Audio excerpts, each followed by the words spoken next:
माननीय मुख्यमंत्रीना मौलिक विचारना आधारे गुजरात में 2005 में कृषि महोत्सव की जो शुरुआत थी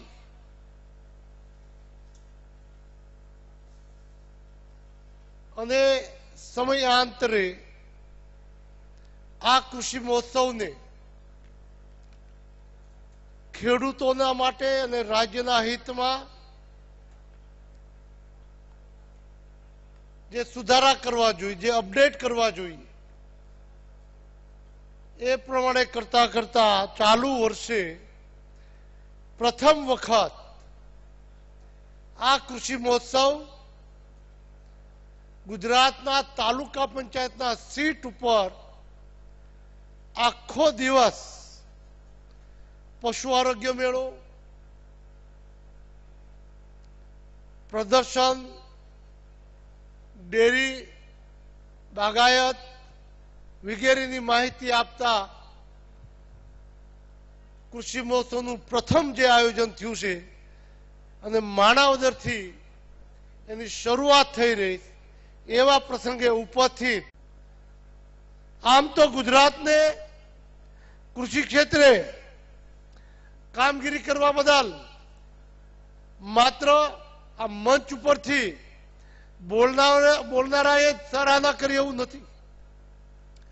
મિત્રો આપ સૌ જાણો વર્લ્ડ બેંકે ગુજરાતના કૃષિ ક્ષેત્રને બિરદાવીને દેશ અને દુનિયાએ આવતા દિવસોમાં અનાજ ઉત્પાદન અંગેની વિશ્વમાં ચર્ચા, ગ્લોબલ વોર્મિંગ अंगेनी चर्चाओ, क्लाइमेट चेंज नी चर्चाओ, खाद्य अनाज अंगेनी चर्चाओ जे शुरू थई एने पहोंची वळवुं होय तो गुजरातना रस्ते चाल्या विना छूटको नथी।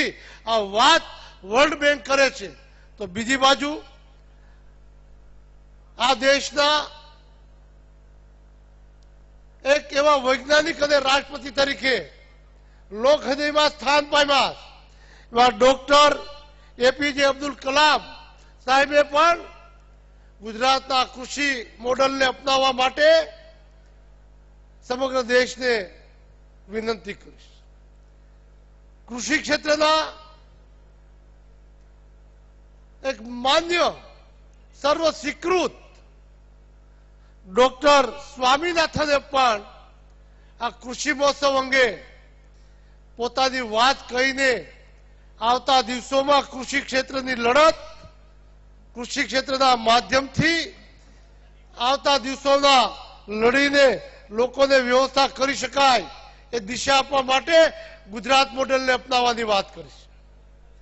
मित्रों आ बात खाली थाय छे एटलुं नहीं, हूँ केटलीक हकीकतो आपना ध्याने मूकीने आ गुजरात कृषि क्षेत्रे जे कामगीरी करी रह्युं छे ए ध्याने मूकवा मांगु छुं। मित्रों गुजरात में लांबा समय सुधी जवुं नथी, प्रगति तो थती होय। कोई घेर बाळक जन्मे अने जन्मता वेत कदाच 9 इंच के फूटनुं बाळक होय अने क्रमशः वधता वधता 20 वर्षनुं थाय अने 3.5 वर्षनुं 3.5 फूटनुं थई जाय अने कोई केम कहे तमारुं बाळक वधतुं नथी तो एना मा बाप कहे खोटिया बात करो मां, बदनाम करो मां, मारू बाळक जन्म्યું त्यारे तो 1.5 फूटનું હતું, જો હવે 3.5 ફૂટનું થયું, વધ્યું ન હોય તો આવડું મોટું થોડું થાય એમ કહીને એની સરાહના કરી શકે। પણ 20 વર્ષનું થાય ત્યારે 5-6 ફૂટનું બાળક જુવાન થવો જોઈએ એ કલ્પના એ ન કરી શકે।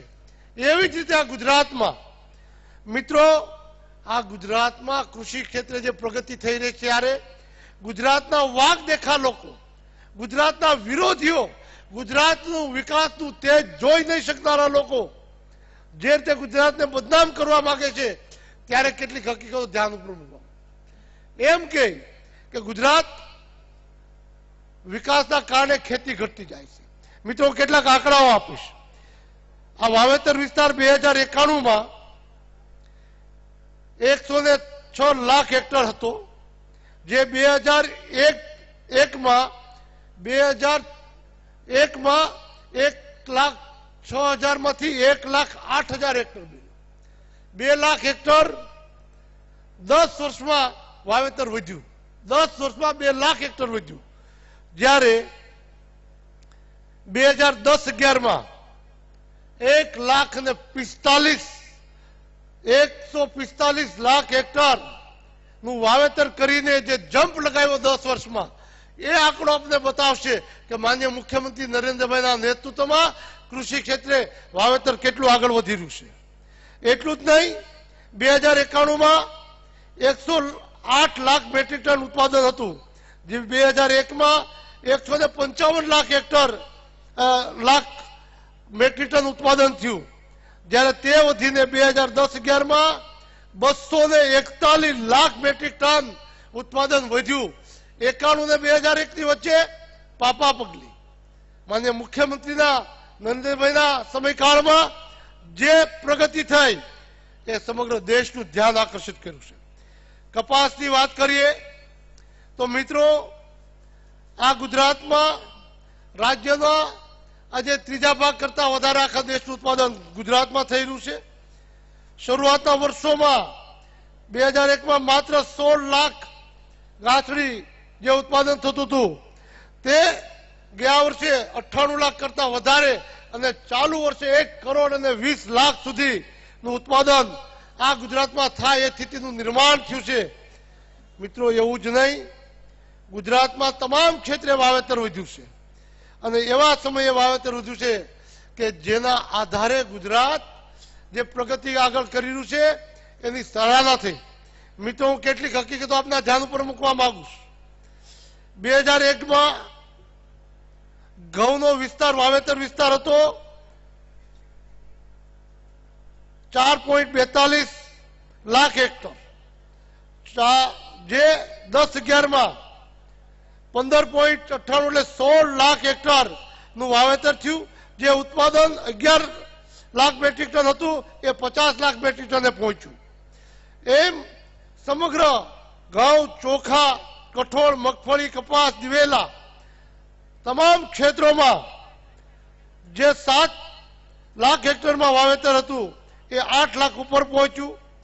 10 લાખનું મેટ્રિક ટનનું ઉત્પાદન હતું એ 16 લાખ ઉપર પહોંચ્યું. ચોખાનું, કઠોળ સમગ્ર દેશમાં વાવેતર અને ઉત્પાદન ઘટી રહ્યું, ત્યારે ગુજરાતમાં એ વાવેતર કૂદકે ને ભૂસકે વાવેતર અને ઉત્પાદન વધી રહ્યું. એવા અનેક પ્રસંગો, પરિસ્થિતિ ગુજરાતમાં થઈ રહી છે. પશુપાલન ક્ષેત્રે આ રાજ્યમાં 2001માં 161 જેટલા પશુઓમાં રોગો હતા. મિત્રો, પશુ આરોગ્ય મેળાનું આયોજન કરીને એ સામે સંઘર્ષ કરીને આજે માત્ર 39 રોગો ટક્યા છે. બાકીના રોગો નેશ નાબૂદ કર્યા છે. 39 રોગો જે ટક્યા છે એ આવા પશુ આરોગ્ય મેળાઓ કરીને હજી પણ પશુઓમાંથી રોગ નાબૂદ થાય, દૂધની ઉત્પાદન શક્તિ વધે અને ડેરી ક્ષેત્રે સમગ્ર દેશ અને દુનિયામાં ગુજરાત એક અવ્વલ નંબરે આવે એના માટે પણ રાજ્ય સરકાર કામ કરી છે. ફ્લોરિકલ્ચર હોય, નેટ હાઉસ હોય કે ટપક પદ્ધતિના આધારે ખેડૂતોને વધારે આવક કેવી રીતે વધારી શકાય, મૂલ્યવર્ધક કેવી રીતે કરી શકાય, એની વિવિધ યોજનાઓ દ્વારા આ સમગ્ર કૃષિ મહોત્સવમાં માર્ગદર્શન મળવાનું છે. માનનીય મુખ્યમંત્રી રોજ સાંજે આપની સમક્ષ આ રાજ્ય સરકારની યોજનાઓ લઈને જ્યારે આવે ત્યારે આજના માધ્યમથી ગુજરાતના ખેડૂતોને મારી વિનંતી છે, આપ આ કૃષિ મહોત્સવ જે સતત ચાલવાનો છે એમાં ભાગ લઈને આપની કૃષિને વધારે મજબૂત કરીને આ રાષ્ટ્રના અને રાજ્યના વિકાસમાં આપનું યોગદાન આપો. એ જ અભ્યર્થના સાથે જય જવાન, જય કિસાન, વંદે માતરમ.